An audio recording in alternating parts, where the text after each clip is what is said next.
Hello everyone, जय मसी। आज चाहिँ म एउटा होम रेमेडी सेयर गर्दैछु।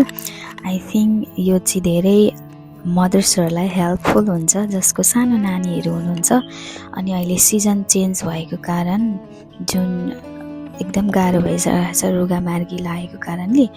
अनि म चाहिँ यो युज गरिरहेको छु। जब मेरो नानी भयो त्यहाँदेखि यता नानीहरूले अब दबाई खानु पनि मिल्दैन, त्यसो हुँदाखेरि चाहिँ यो होम रेमेडी एकदमै हेल्पफुल हुन्छ।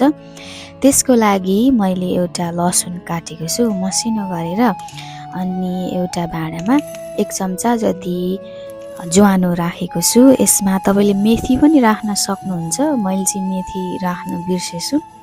अनि सानो फ्लेममा त्यसलाई मजाले भुट्ने, रातो रातो हुने गरेर बिस्तारी भुट्ने। त्यसपछि एउटा कपडा तपाईँले लिन सक्नुहुन्छ, सुतीको कपडा पातलो खालको। मसँग चाहिँ थिएन, सो त्यो डाइपर वाइप सुकाएको थिएँ, त्यसलाई नै म प्रयोग गर्दैछु। अनि मेरो यो रेमेडी चाहिँ यो अलिकति यतिको भएको छ। अनि यसलाई चाहिँ म अब एकछिन सेलाउन राख्दैछु। त्यसपछि तपाईँले एउटा रबर ब्यान्ड अथवा तपाईँसँग जे छ तपाईँले युज गर्न सक्नुहुन्छ। अनि सेलाइसकेर त्यसमा राख्दैछु। अनि त्यसलाई चाहिँ त्यसरी त्यो छेउछेउ कुनाहरू सबै कलेक्ट गरेर अनि टाइटली बाँध्ने। अब यसलाई कसरी युज गर्ने भन्दाखेरि चाहिँ नानी सुतेको बेलामा उसको छेउमा राखिदिने।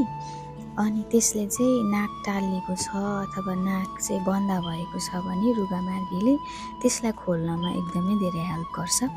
अनि यो रेमेडी मैले 2 बजी रातितिर उठेर बनाएको मेरो नानीको लागि।